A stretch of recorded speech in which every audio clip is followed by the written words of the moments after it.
तारी लगे आज 12 जानेवारी आपण राजमाता जिजाऊ यांची जयंती साजरी करत आहोत।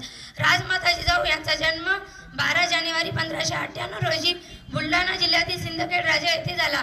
त्यांच्या वडिलांचे नाव लखुजीराव जाधव व त्यांच्या आईचे नाव म्हाळसाबाई असे होते। राजमाता जिजाऊ यांचा विवाह शहाजीराजे भोसले यांच्याशी झाला। वीरजीचा मुलगा धन्य ती माई, वीरजीचा मुलगा धन्य ती माई, नाव तिचे जिजाऊ ती शिवरायांची आई, नाव तिचे जिजाऊ ती शिवरायांची आई। त्यांनी शिवरायांच्या मनात प्रचंड आत्मविश्वास निर्माण केला। दुर्दैवाने राजमाता जिजाऊंनी 17 जून 1674 रोजी अखेरचा श्वास घेतला। जिजाऊ तुम्ही नसता तर नसते झाले शिवरायांनी शंभू छावा, जिजाऊ तुम्ही नसता तर नसते झाले शिवरायांनी शंभू छावा, जिजाऊ तुम्ही नसता तर नसता मिळाला या स्वराज्याला ठेवा, नसता मिळाला या स्वराज्याला ठेवा। एवढे बोलून मी माझे भाषण संपवितो। जय हिंद, जय भारत।